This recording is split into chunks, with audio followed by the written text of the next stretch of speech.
Karena memang sayap malaikatnya 2, 3, dan 4. Ada doa khusus kepada umat yang suka sholat subuh dan bangun subuh. Allah barik fi bukuriha. Ya Allah, berikan keberkahan ke umatku di dalam pagi-pagi harinya.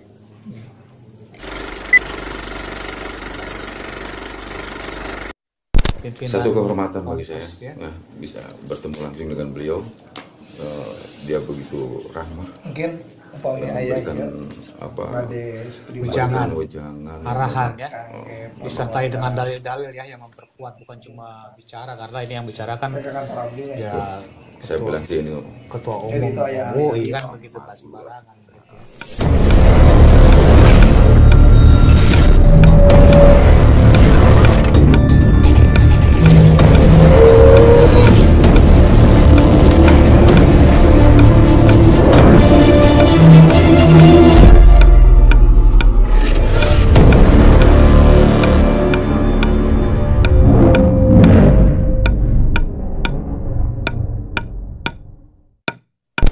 Assalamualaikum warahmatullahi wabarakatuh.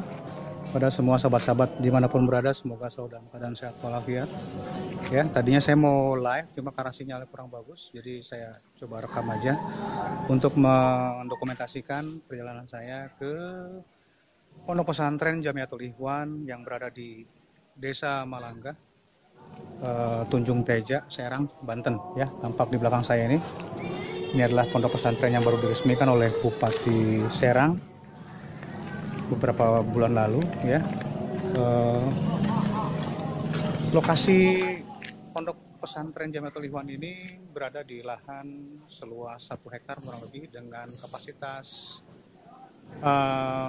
santrinya kurang lebih sekitar 150 lebih ya. Dimana kunjungan saya saat ini itu ingin mengunjungi guru saya, yaitu Kiai Haji Tubagus Ahmad Hudori Yusuf, yang saat ini dari periode tahun 2022 sampai 2027 itu menjabat sebagai Ketua Umum MUI Serang ya. Beliau juga menjabat sebagai Roy Surya PCNU Serang ya, sebagai pimpinan Pondok Pesantren Jamiatul Ikhwan juga ya. Sekali lagi namanya Kiai Haji Tubagus Ahmad Hudori Yusuf ya, masih muda bro. Jadi untuk lebih jelasnya kita akan menuju ke beliau ya, dimana keberangkatan saya kali ini itu ditemani oleh 3 orang rekan saya yang bernama Kang Dudi, Pak Umar, juga ada juga Pak Sony gitu ya. Maksud dan tujuan kami datang ke sini selain silaturahmi, ingin menanyakan adanya amalan-amalan untuk penarik rezeki ya, penarik rezeki yang lagi marak ya, lagi ramai, lagi viral ya. Ini tepat di depan saya itu di sana itu udah pada ngumpul sebenarnya ya.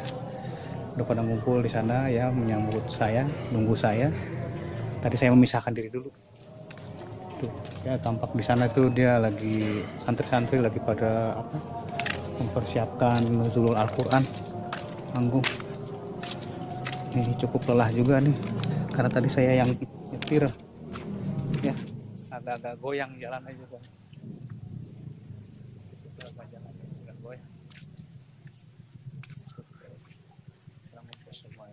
Saya balik dulu ya, saya balik dulu kameranya ya. Ya tadi. perjalanan ini Tuh, di pada ngumpul-ngumpul gitu. Assalamualaikum warahmatullahi wabarakatuh. Selamat ya. Sebenarnya tadi saya udah assalamualaikum nih yang kedua kali nih gitu. Nih udah nggak asing nih di YouTubean atau di konten YouTube nih. Kang Budi, ada Pak Umar, ada Pak Sony. Nah ini ada Kiai Haji Tubagus Ahmad Hudori Yusuf nih. Sekaligus saat ini untuk periode 2022 sampai 2027 menjabat sebagai Ketua Umum MUI Kabupaten Serang ya Pak Haji ya. Di samping itu beliau juga merangkap sebagai Roy Surya PCNU Serang juga gitu. Tapi sebelumnya nih saya mau perkenalkan santri-santrinya dulu. Ini ada yang dari Cikarang tadi saya dengar ini nih. Terus dari mana aja nih tadi nih? Nih Dengan siapa Kang? Oh Kang Abil dari? Oh dari sini. Oh iya putranya ya, lupa. Lupa. Ini dari Cikarang nih. Aduh, ini Kang dari mana Kang? Oh putranya juga bener. Aduh, lupa tuh. Iya, biar masuk YouTube nih. Aduh. Ya, tahfidz. Yang kemarin umrah bukan Pak Haji? Duluan. Oh duluan ya, benar ya. Nah, nih saya salim dulu nih sama Pak Haji nih untuk yang kedua kalinya nih.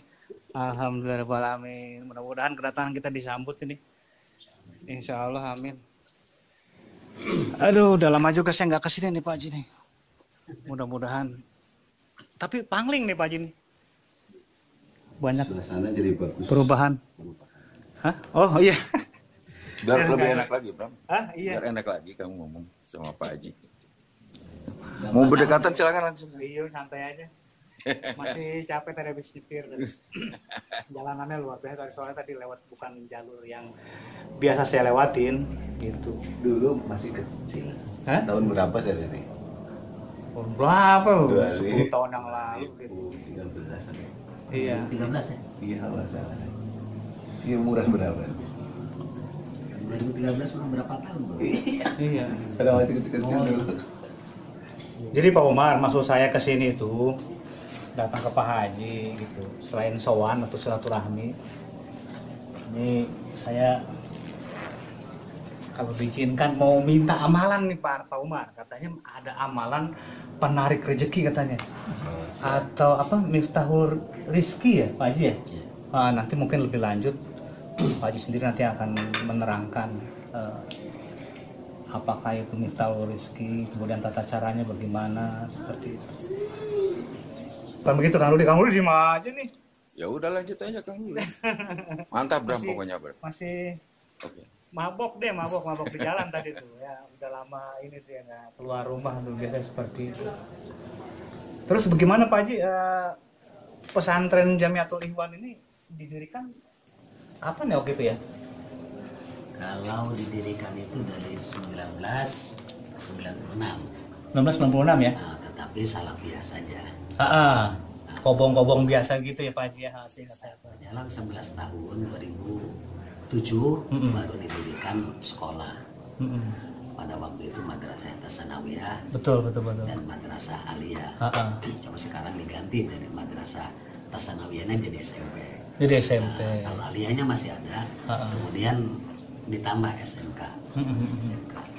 Tapi tetap pondok pesantren di sini itu berbasis kitab-kitab kuning. Tetap kuning. Karena memang ciri khasnya orang-orang NU. Iya. Merawat jagat. Betul Pak Haji. Udah pemberitahuannya juga udah semi internasional begitu Kang Dudi. Saya nyebut Kang Dudi aja. Oke siap. Iya. Siap Bram. Bahasa Inggris, masih bahasa Inggris Pak Haji. Iya, kalau pagi itu mau upacara tuh kayak bahasa Inggris. Seingat saya sih. Terus yang saya dengar katanya Pak Presiden Jokowi udah pernah kesini ya? Dulu rencananya mau ke sini. Saya yang dipanggil ke istana. Oh, akhirnya Pak Haji yang dipanggil ke istana. Karena situasi dan kondisi di sininya. Hahaha.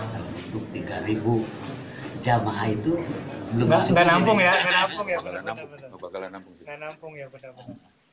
Iya. Kalau Bupati mah sering kesini ya Pak Haji? Sering. Ibu siapa Pak Haji? Bu Tatu. Hah? Oh di sana. Iya. Samping Pak Haji. Oh, Pak Haji. Kayak Sampai aja si nenek. Untuk memberitahu bahwa ada pondok pesantren di Desa Malangga ini berbasis NU ya Pak Haji ya? Ya. Di Desa Malangga, Tunjung Teja, Serang, Banten. Gitu. Jalanan lumayan tadi. Ya, lumayan. Ya, ada dua yang diperdalam. Pertama, tahfidzul Quran. Yang kedua adalah tahasus kitab kuning. Ya. Itu yang diperdalam. Kalau bahasa ya ala kadarnya. Sekedarnya saja. Oh baik.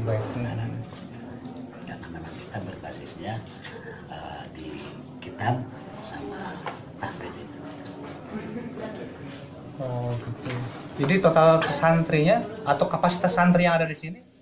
Yang Kurang mukim di lebih? sini kurang lebih 250. Oh, 250 yang bermukim di sini. Ya, daya tampung pondok pesantren di sini ya sekitar 300-an. 300-an ya. Kita perlu memang untuk pembangunan sarana tambahan, Tambahan. baik itu asrama maupun lokal ya, belajar anak-anak santri.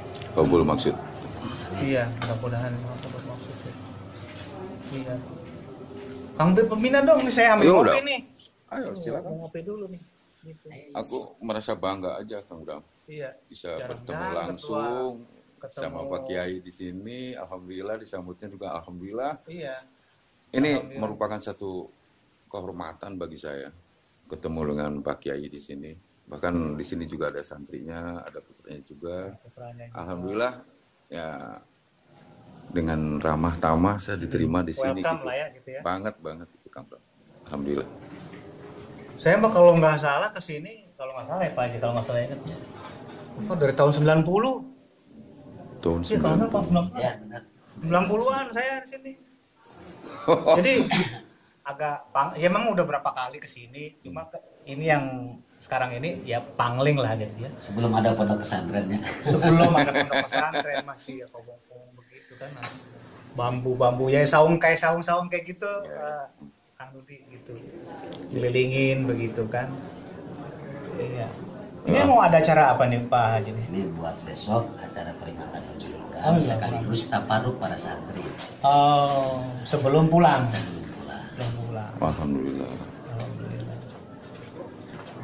Kalau sedikit gambaran Pak Haji mengenai yang tadi saya tanyakan itu mengenai Miftahul Rizki. Sedikit gambaran aja secara Kita itu ya kunci itu ya rezeki dari Allah. Jadi segala sesuatu itu ada kuncinya. Masuk surga harus ada kuncinya. Orang tidak akan pernah masuk surga sekalipun dia berbuat kebaikan apapun dilakukan, tapi kalau tidak ada syahadatnya, 2 kalimat syahadatnya, dia tidak akan pernah masuk surga. Sholat juga ada kuncinya, wudhu. Orang melakukan sholat mau 1000 rakaat atau bahkan ratusan ribu rakaat, kalau tidak punya wudhu tidak akan pernah jalan.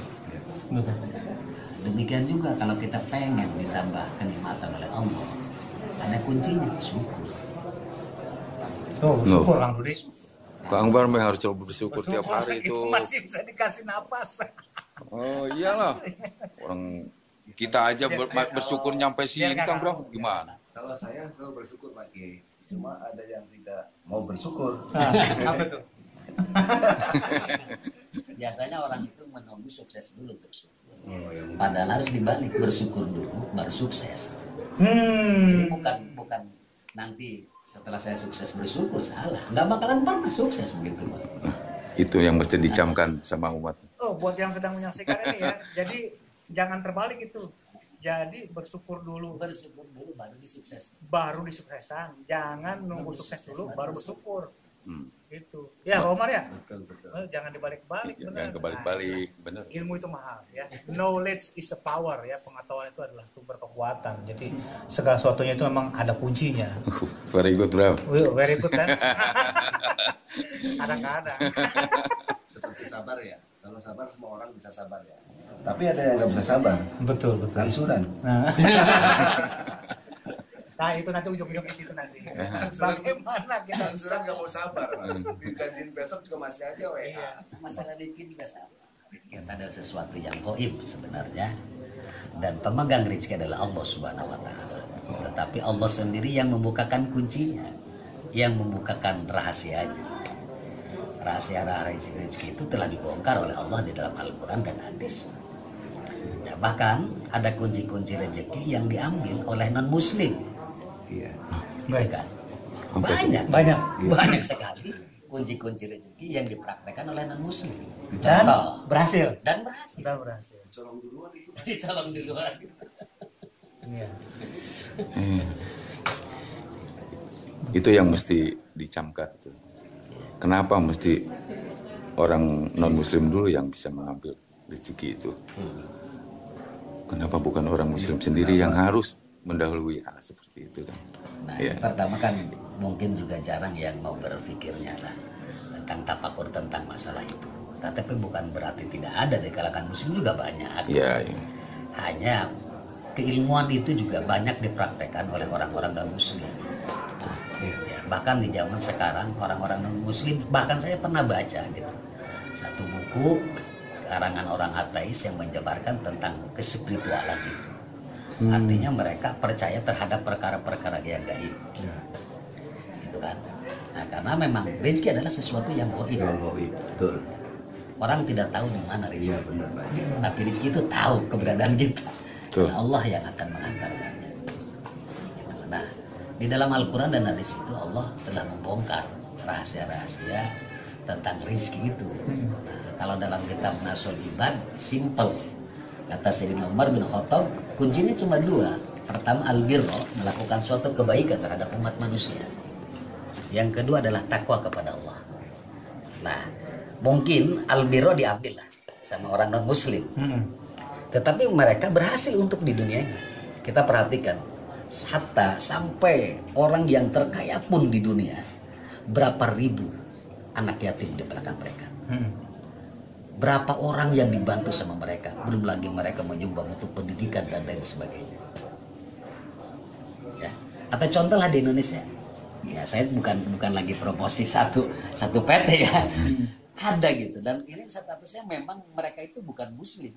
Ya, berikut juga memberikan bantuan kepada pondok pesantren saya. Mereka tahu tentang keberkahan itu. Ini nyata ya Pak? Ini nyata. Ya.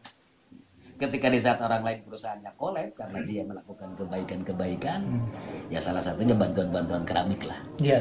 Ada PT Keramik yang di Kabupaten Serang itu dia suka memberikan bantuan untuk ke masjid, untuk ke madrasah, untuk ke pondok pesantren, tidak melihat itu tempat peribadatan orang Islam atau siapa. Karena yang mereka jalankan adalah tentang masalah kebaikan dan itu adalah kemanusiaan. Dan kesuksesan Dan itu sukses. atas kebaikan mereka itu dibayar kontan di dunia ya. Dibayar kontan. Karena setiap kebaikan baik orang muslim maupun non muslim oleh Allah akan dibayar Ya. di dunia. Ya. Untuk orang kafir atau non muslim, saya katakan muslim itu 100%. 100% Di dunia. di dunia. Perbedaannya dengan yang muslim, Ya. Perbedaannya kalau yang non muslim 100% 100% dunia. Dan Allah tidak membayar kebaikan itu di akhirat. betul. Karena kalau Allah bayar di akhirat, mereka harus masuk surga. Iya. Iya, benar. Bisa dipahami ya, bisa dipahami. Sementara untuk orang yang beriman itu cuma 30%. Ya, baik itu kita baca sholawat kepada Rasulullah SAW. Contoh dalam hadis, man sholla alayya fi kulli yaumin mi'ata marrah qadallahu mi'ata hajatin. Siapa saja yang membaca hadis setiap membaca sholawat setiap hari 100 kali secara kontinu, maka Allah akan mengabulkan 100 hajatnya. Sholawat apa aja? Sholawat apa saja. Cuma salasina fid dunya, 30 kata Rasulullah di dunia. Nah, dari pahala itu yang 70 wasab'ina fil akhirat dan 70 itu di akhirat. Tabungan. Tabungan. Ya. Gitu. Karena muslim kan harus kaya itu, harus kaya di dunia, kaya di akhirat, kaya ilmu, kaya hati. Ya sebagai muslim ya. Itu sih kalau udah ada semuanya. Karena ajaran kita mah Rabbana atina fid dunya hasanah wa fil akhirati hasanah. Bagaimana di dunia hasanah, di akhirat hasanah. Itu yang dikehendaki dan Allah tidak menghendaki kok orang muslim ini menjadi miskin. Kalimat miskin di dalam Al-Quran ada. Ada diceritakan, tetapi Allah tidak menghendaki sebenarnya dengan kemiskinan. Lantas yang memiliki kemiskinan itu siapa? Ya kita sendiri. Betul, Pak Haji. Yang memiliki kemiskinan itu kita sendiri. Jadi orang miskin dalam hal ini mungkin orang yang tidak bisa bersyukur mungkin ya. Apa tidak tahu rasa bersyukur bagaimana? Begini kan, Allah ini maha adil. Setiap manusia ketika keluar dari rahim ibunya, la ta'lamuna syai'a. Wallahu akhrajakum min butuni ummahatikum la ta'lamuna syai'a. Siapapun manusianya ketika keluar dari rahim ibunya, dia tidak mengetahui apa-apa. Tetapi Allah telah memberikan di situ sumber daya manusianya. Sama Allah diberikan sam'a wal absor wal afidah, diberikan penglihatan, diberikan kemudian pendengaran, bahkan sampai afidah bukan hanya sebatas kalbu tetapi pikiran juga. diberikan akal oleh Allah, diberikan hati untuk merasa, diberikan pemikiran. Ini adalah power.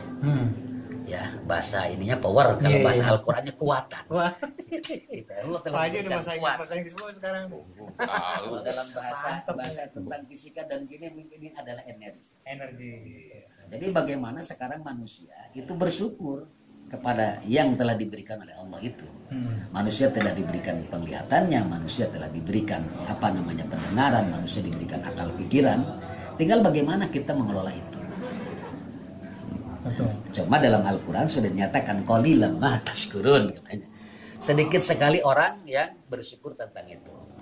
Kita lihat bagaimana orang-orang non muslim, ya kadang-kadang kalau saya ngomong kafir kan lain lagi non muslim lah. Ada beberapa orang yang Ada Iya, apa iya, yang betul, ya, betul. gitu kan. Ketika mereka mempergunakan tentang penglihatannya, kemudian pendengarannya, kemudian akal pikirannya, mereka sanggup kok sampai menciptakan listrik dari tenaga surya, listrik tenaga air, kan? Dan kita lihat juga bagaimana Korun pada zaman Nabi Musa. Orang kira mungkin Korun ini ahli uka-uka, bukan. Nah, Korun itu bukan seperti tukang sihir, bukan. Korun itu seorang ahli kimia. Dia ini ahli kimia pada zaman Nabi Musa. Saking cerdasnya Korun dalam bidang kimia, tembaga besi kuning tuh tanpa dijampe-jampe bisa berubah jadi emas. Karena dia temukan itunya, kuncinya. Iya. Gitu. Kenapa? Karena memang apa yang kita lihat itu ada ilmu. Ya, kita harus mau membacalah di batu, karena di batu itu ada ilmu, di air itu ada ilmu, di matahari ada ilmu. Sebenarnya tinggal begitu saja. Berarti Allah sudah memberikan semua apa yang ada di dunia ini. Bahkan Allah menjadikan apapun yang ada di muka bumi ini untuk manusia. Walladzi ja'ala lakum ma fil ardi jami'an. Allah yang telah menciptakan untukmu apa saja yang ada di muka bumi ini. Semuanya itu diberikan oleh Allah untuk manusia supaya manusia itu bisa menjalankan sebagai tugasnya khalifatan bil ardi. Jadi khalifatan bil ardi bukan membuat negara ya. Ya. Bukan. Tuh. Bukan membuat khilafah bukan di sana. Tetapi pengganti Tuhan bagaimana manusia ini bisa memakmurkan muka bumi yang telah diamanatkan oleh Allah Subhanahu wa taala, dan semua yang ada di semesta ini diperuntukkan oleh Allah untuk manusia itu sendiri. Jadi gini, Bram. Jadi Gimana Kang Rudi? jangan kamu memikirkan zat Allah. Ya. Jadi Betul. pikirkan yang dijadikan sama Allah kita kelola. Nah, Kan seperti itu. Oke Pak Ustadz? betul. Karena Betul. ketika kita memikirkan tentang zat Allah, maksiat. Bah, itu. Maksiat terhadap Rasulullah SAW. Tidak akan Dan ada itu yang mampu berdosa. ya. Dan tidak akan mampu. Tidak akan. Jangankan membahas tentang masalah zat Allah, membahas tentang ruh yang ada di pada diri kita saja. Sudah 15 abad ke sini ketika Al-Quran menyatakan, masyarakat bertanya, yas'alunaka anir ruh, ketika mereka bertanya kepada Muhammad tentang ruh, kulir ruh min amri rabbi. Katakan kepada mereka bahwa ruh itu adalah urusanku, amrku. Buktinya sampai sekarang manusia belum bisa menjabarkan yang ada pada dirinya sendiri, ruhnya yang lain. Nah, jadi semua itu sebenarnya benar apa yang dikatakan ahli kimia, bahwa sesuatu yang ajaib itu terjadi karena ada yang gaib. Iya. Contoh, kita bisa bicara, Iya. bisa berjalan, karena ada yang gaib. Betul. Kalau tanpa ada ruh yang gaib ini, kita nggak bakalan bisa ngomong kok. Betul. Gitu loh. Dan ini berdasarkan orang ateis ya yang ngomong. Jadi kalau ada orang Islam gitu loh, nggak percaya terhadap perkara-perkara gaib, padahal Allah telah menyatakan alladzina yu'minuna bil ghaib. Orang yang bertakwa itu adalah orang yang percaya terhadap yang gaib.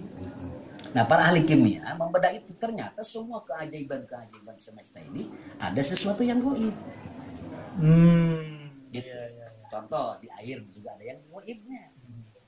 Kalau tidak ada CO2-nya, kata ahli kimia, ada apa-apanya tuh. Gak ada bereaksinya gitu loh. Tawar gitu. Nah, Luar biasa. Ini yang Gimana kamu? bicara ini Ketua Umum MUI nih ya. Bukan kaleng-kaleng nih ya. Beliau juga merangkap sebagai Roy Surya PCNU Serang ya. Iya. Sekali lagi saya satu kehormatan kamu, Bram. betul ya. Kita bisa bertemu ya, bertatap muka langsung dengan Pak Kiai di sini. Terus juga ada para santrinya juga di sini. Sana juga ada tuh lagi pada sibuk itu tuh memperingati apa tuh? Oh ya, Apa lagi sih? persiapan menuju Iya, Lebaran. Ya. Nah sama juga dengan perkara rezeki. Rezeki itu kan terbagi dua. Iya. Ada rezeki yang diupayakan, itu adalah bentuk keadilan Allah. Dan ada rezeki yang datang tanpa kita upayakan, dan itu adalah karunia Allah. Ya. Kita sering melihatlah di mobil-mobil orang muslim yang sukses itu, atau di rumah suka tertulis hada min fadli rabbi. Oh ini adalah karunia dari Tuhan. Nah, dari tulisannya saja kita sudah bisa menebak bahwa ini adalah pemberian gitu, pemberian yang bukan dia usahakan. Ada orang apa namanya yang dikirim oleh Allah lah, sebagai bentuk karunia ini. Kalau yang rizki yang kita upayakan itu adalah bentuk keadilan Allah. Ya, tetapi di sini nggak bakalan tercukupi sebenarnya kalau cuma kita mengandalkan rizki apa yang kita upayakan. Saya pengen itu Pak Haji, Ya, yang rezeki. orang mengandalkan dari gajinya saja nggak bakal Iya, cukup. betul, benar itu. Justru maksud kedatangan kita ini itu mau memperdalam situasi tadi yang tadi apa? Rezeki apa? Rezeki yang tidak tanpa diusahakan. Nah, Rezeki yang datangnya tidak terduga-duga. Begitu. dan itu hanya dengan cara-cara yang gaib gitu. Kembali lagi ke goib. Iya. Yang gaib di sini teh bukan uka-uka lah, bukan seperti itu. Tetapi kita harus meyakini bahwa seperti berbuat baik kepada kedua orang tua itu ada power, ada energi untuk menaik rezeki. Ketika kita impak di jalan Allah, berbuat baik, misalnya untuk bantu masjid, bantu musola dan lain sebagainya, di situ ada power juga, ada kekuatan untuk menaik rezeki. Makanya kenapa dalam Al-Quran Allah menyuruh impak, karena untuk diganti. Nah, impak ini ada yang wajib, ya, ada yang mustahabah, yang sunnah, kemudian ada yang mubah. Contoh yang wajib, impak kepada anak istri. Saya tanya, ketika kita berimpak kepada anak istri, apakah diganti oleh Allah? Diganti. Dan itu real. Diganti. Hanya ini yang wajib deh gitu ya. Saya contohkan apakah yang wajib? Gak ada. Ketika suaminya memberikan nafkah kepada anak istri, nggak diganti oleh Allah. Kita sudah mencari rezeki itu. Kemudian kita kasih kepada anak istri kita. Toh akan datang lagi rezeki itu. Nah ini rahasianya. Kenapa Allah menyuruh infak? Karena Allah akan mengganti. Kemudian ada infak yang sunnah al-mustahabbah, untuk dilipat gandakan ya. Seperti apa? Kita berbuat baik, bersedekah kepada anak yatim. Karena ketika kita memberi kepada anak yatim itu nilainya, kata Imam Suyuti, 1 diganti oleh Allah 900. Subhanallah. Gitu. Kalau kita berbuat baik kepada fakir miskin, 1 diganti oleh Allah 10. Kalau kita berbuat baik kepada orang musafir tanpa daksa atau orang yang terkena bencana, ya, kita bantu mereka, itu diganti oleh Allah 1 yang kita keluarkan itu 90. Kalau sama orang tua 100.000, bayangkan. Oleh karenanya Allah dalam Al-Quran itu, setelah Allah melarang manusia berbuat musyrik, kemudian wabil walidaini ihsana, wala tusyrik billah wabil walidaini ihsana. Janganlah kamu menyekutukan kepada Allah, dan kemudian berbuat baiklah kepada kedua orang tua. Ini tentu tidak sesederhana itu. Kenapa menjandarkan berbuat baik kepada orang tua setelah melarang kemusyrikan? Berarti ada sesuatu yang dasar gitu. Ketika kita berbuat baik kepada kedua orang tua, maka itu sesuatu yang luar biasa. Kita sering mendengarlah ceramahnya Habib Umar dan para kiai yang lainnya. Kalau rizkimu pengen kayak raja, maka kita itu harus memuliakan kedua orang tua. Nah, karena 1 memang itu diganti 100.000 oleh Allah. Dan janji Allah itu tidak akan pernah bohong ya. Dan janji Allah itu la yukhliful mi'ad. Nah, Tidak akan pernah. iya Pak Haji. Kemudian kalau kita itu bersedekah ya kepada orang ahli khair, kepada ahli kebajikan, ahli ulama, kemudian ahli fikih yang mengajarkan ilmunya tanpa pamrih, yang karena Allah mereka itu sudah selayaknya ketika kita banyak rezeki kita kasih mereka, dan itu pahalanya 900.000. Itu semua ada di dalam Al-Quran, dan itu adalah kunci-kuncinya. Salah Jadi satu memang ada kunci. kunci-kuncinya Pak. Itu kan kunci yang ini kan. Nah, makanya Rasulullah SAW bersabda, Inna sodakota tajlibul gina. Nah, orang kan bertanya bagaimana sih sodakoh bisa menarik rezeki. Nah, mohon maaf Pak Haji, sampai situ dulu. Karena ada orang yang berpikiran gini Pak Haji, kita memberi, Ya. mengeluarkan uang, Ya. berarti hitungannya minus. Itu berdasarkan matematika sekolah. Nah, kan, Bukan nah itu matematika bagaimana sodakoh. Pak Haji, penjelasannya Pak Haji?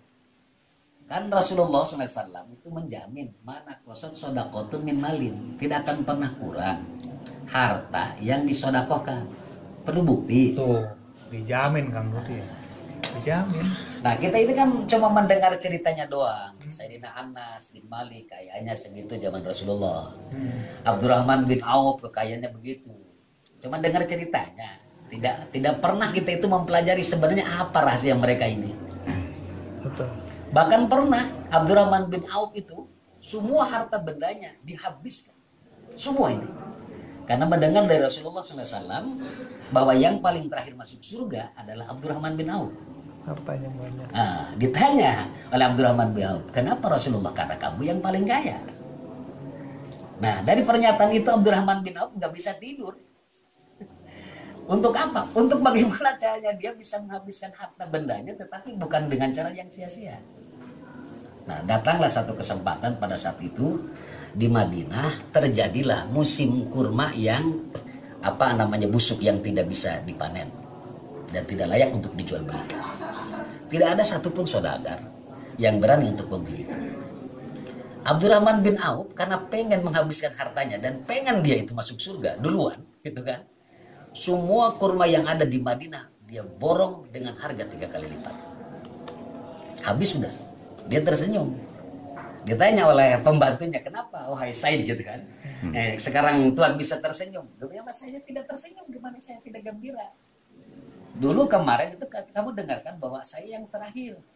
Nah, yang masuk surga karena saya yang paling kaya. Sekarang saya yang paling miskin, kata Abdurrahman. Sekarang saya yang paling miskin, harta saya sudah habis semua. Untuk memborong kurma itu. Dengan harga 3 kali lipat. Tidak lama kemudian, ada utusan dari Romawi. Nah, karena terjadi wabah penyakit yang luar biasa pada saat itu di Romawi di Eropa. Dan ini nggak mungkin disedekahkan kepada orang yang memusuhi Islam. Iya. Maka diboronglah kurma Abdurrahman bin Auf itu dengan 10 kali lipat. Dari 3 kali lipat. 10 kali lipat. Beliau membeli dari saudagar yang tidak ada satupun saudagar yang berani untuk membeli itu, dia borong 3 kali lipat dengan tujuan sodakoh lah. Karena memang tidak ada yang membeli juga ketika dia jual juga kepada siapa ini. Tetapi kan kalau niatannya seperti itu, Allah akan ganti. Ternyata datanglah utusan Raja Romawi untuk mencari kurma busuk. Dan di mana-mana sudah tidak ada karena memang sudah diborong semua oleh Abdurrahman bin Auf.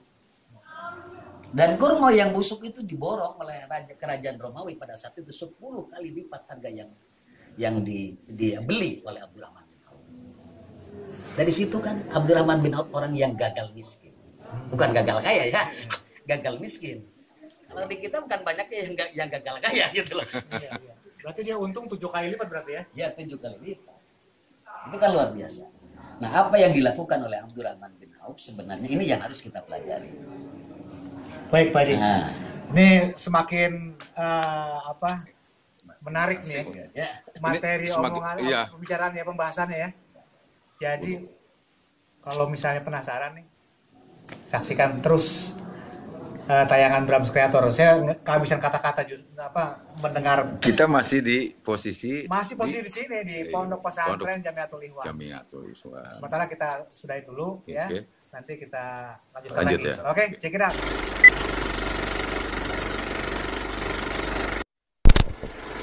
Karena memang sayap malaikatnya 2, 3, dan 4.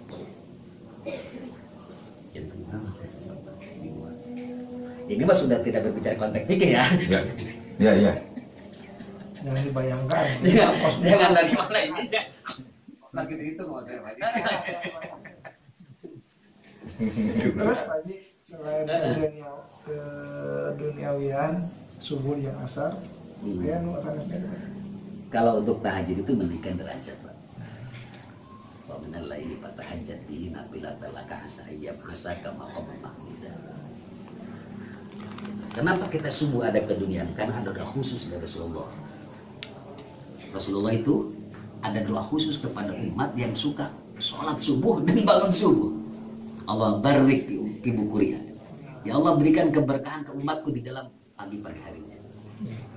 Nah itu saya suka ngomong sama anak santri, kalau pengen kaya bangun subuhnya harus rajin. Tapi kalau setelah sholat subuh tidur lagi bagaimana Pak? Itu nggak boleh Pak. Itu sering saya. Bahaya itu, bahaya kena kesehatan. Bolos. Ya.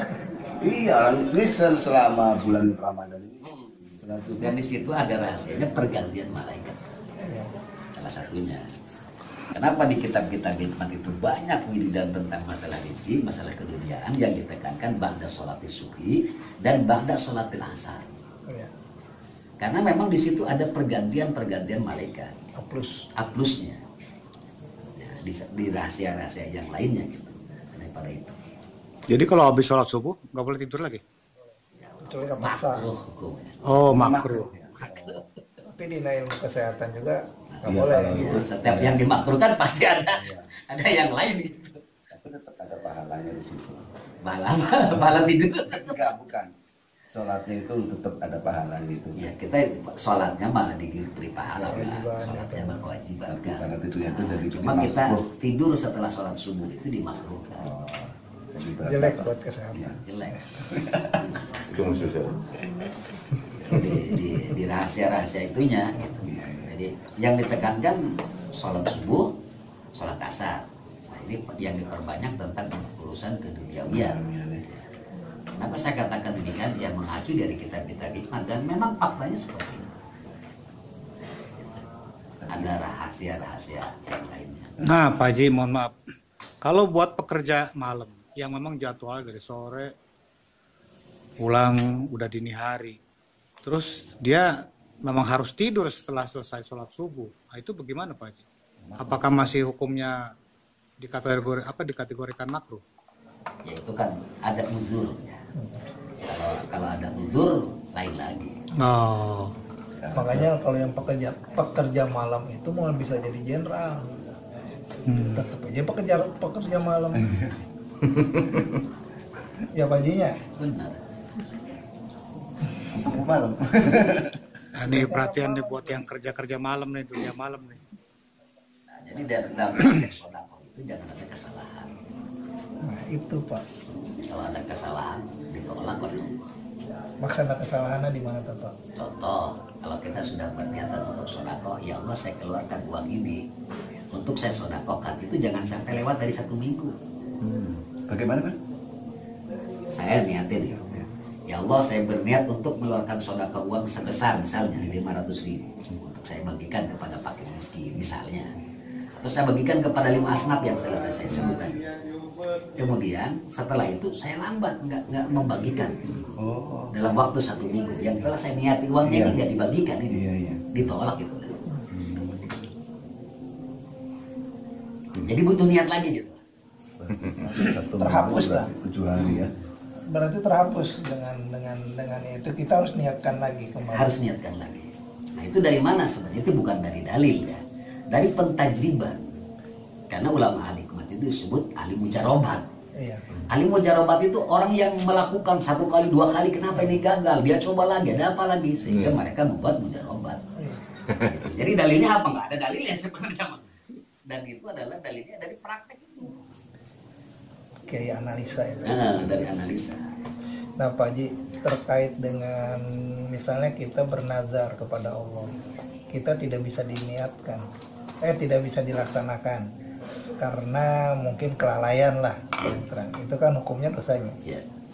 Nah kalau misalnya terjadi musibah, terus kita meniatkan kembali, boleh nggak seperti itu? Boleh diniatkan kembali. Untuk menutupi nazar kita yang terlewat. Iya kita niatan kembali sebagai istilahnya dalam itu mengkodok lah. Kodok. Tapi itu boleh. Nah kalau misalnya kita keburu meninggal Pak Haji, puntennya, mudah-mudahan kita dikasih panjang umur, semua hutang-hutang kita dibayarkan semua, hutang kepada Allah, hutang kepada manusia.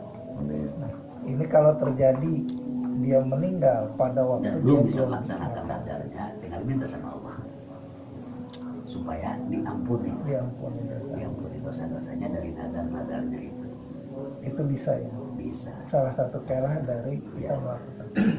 Makanya dalam praktek sholat dirham itu sebaiknya begini, sholat tobat dulu, sholat hajat, baru sholat dirham. Kenapa kita harus sholat tobat? Karena dosa itu akan menjadi penyebab lah tersendatnya rezeki dari ucapan, Ya. dari apa namanya penglihatan kita, atau tadi itu dari nadar-nadar juga itu bisa menjadi sebab Dari utang-utang Tertahan rezeki kita ya Pak Haji ya, kita bisa tertahan rezeki. iya. utang-utang juga mengajar juga ya. Ya itu Pak Haji, kapan Kalau sholat dirham itu maksudnya lebih nguping tapi itu. Sholat dirham itu sebenarnya hakikatnya sholat hajat, Pak. Oh sholat hajat. Nah, jadi Bapak ngelakukan satu sholat tobat itu sholat hajat. Ya. Yang sholat hajat ini umum, yang hajatnya sesuai dengan Bapak pekerja apa usaha. Abdi mah pekerja Pak. Nah, pekerja berusaha gitu ya misalnya. Mohon. Allah berarti semoga pekerjaan saya laku laris barokah manfaat serta seluruh manusia mencintai kepada pekerjaan saya. Ya. Baru hajat-hajat yang lainnya. Misal tadi Bapak ada Pengen gitu utang lunasi, misalnya, utang. terlunasilah hutang-hutang saya. Di sholat hajat. Terus dalam sholat hajat itu silahkan dalam sholat hajat yang pertama. Tapi dalam sholat hajat yang kedua yang disebut saya sholat dirham, kenapa disebut sholat dirham? Sebenarnya sholat hajat, Ya. cuma hajatnya khusus gitu. Itu waktu disamain waktu itu bisa boleh. Bisa. Ya boleh setelah sholat tobat, sholat hajat, Sholat dirham. nah, kemudian sholat dirham. Tahajud. Ini penyebutan saja, nah, juga di luar itu lah. Oh iya. Nah, dalam sholat dirham itu setelah salam doanya khusus saja, ya Allah semoga kau hasilkan uang yang banyak. Dari mana saja datangnya. Niatnya Pak Haji. Sama. Nanti kan saya kasih saya sholat dirham itu, ya Allah saya sholat gitu untuk menundukkan dirham, Ya. untuk apa namanya menarik dirham. Karena kalau sudah dipekerja maksud segini adanya. Kalau dengan mengandalkan usaha saja saya segini usahanya, pengen ada yang di luar itu gitu. Ada keajaiban itu, maka Ya. kita kan harus minta sama Allah. Jadi usoli Usolli sunat ta'at dirham, rahmatullah alaih raka'atain lillahi ta'ala. Nah, setelah kita melaksanakan sholat itu 2 rakaat setelah salam, kita berdoa, ya Allah semoga kau hasilkan uang yang banyak, rezeki yang banyak, dari mana saja datangnya. Nah, dari mana saja datangnya kalau dalam bahasa kitabnya min haitsu la yahtasib namanya. Gitu. Min haitsu la yahtasib.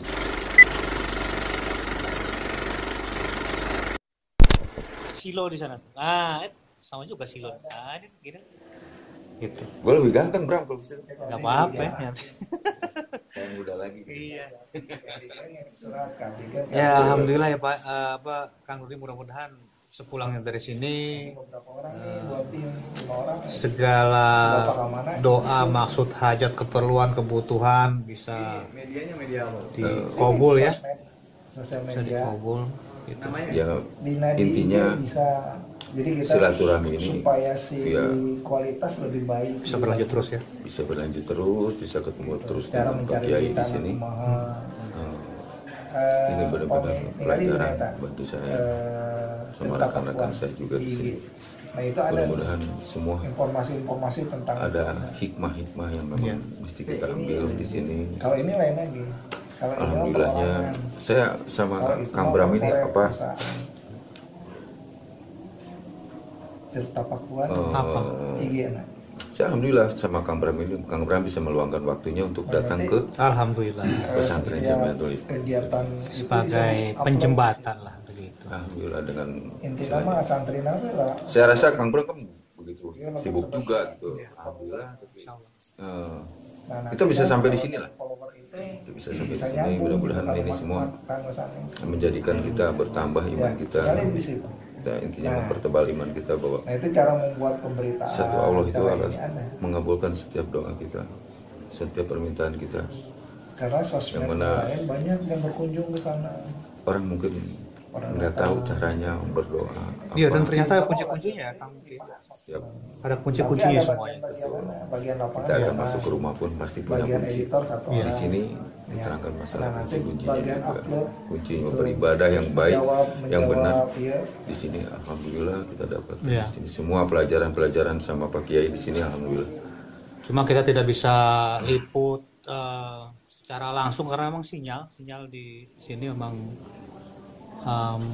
kurang baik buat apa? Buat ya sayanya, buat saya. bukan buat live juga ya. Buat live-nya. Tadinya mau live sama Kang Bram saya di sini.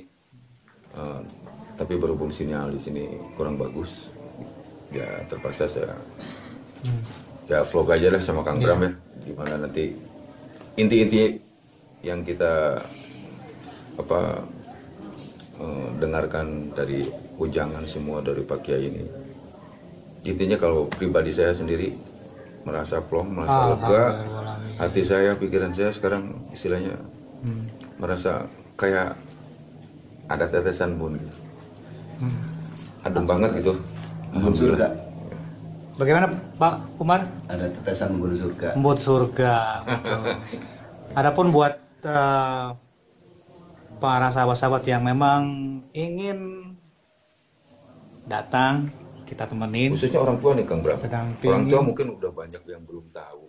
Di sini tuh ada pesantren yang begitu adem banget di sini, suasananya enak banget gitu ya. Yang belum tahu di pesantren yang ada di sini namanya Kang Bram. Pondok Pesantren Jamiatul Ikhwan yang berada di lahan kurang lebih 1 hektar di Desa Malanggah, Tunjung Teja, Serang, Banten. Wah, apal. Keren. Parah. Dan suasana di sini itu cukup Iya. menyenangkan di sini. Saya ketemu dengan santri-santri di sini. Nyaman ya, bersahaja ya. Nah, di sana tuh ada tampak santri-santri juga tuh. Waduh, lagi pada nunggu sahur. Ya bentar lagi sahur. Iya. Nunggu sahur bentar lagi. Nasi kotak. Nah, kita lagi nunggu Pak Haji lagi di dalam, dia lagi sholat dulu, sholat hajat. Itu aja, saksikan terus channel Brams Creator. Jangan lupa Bram Kreator ya. Memang konten kali ini agak beda ya. Kita ada kunjungan ke pondok pesantren untuk ya menanyakan segala sesuatu yang kurang jelas, yang memang masih perlu jawaban lah ya dari pakarnya, dari ahlinya lah. Iya, Seperti itu ya. betul. Karena kita nggak cuma sekedar ngomong, kita juga perlu dalil yang memperkuat omongan itu seperti apa. Ya, saksikan terus ya. Carilah guru yang mursyid yang memang benar-benar itu bisa menerangkan apa yang kita pertanyakan. Itu aja. Bram Kreator. Karena ilmu tanpa guru sesatnya ke sini nih. Saksikan terus.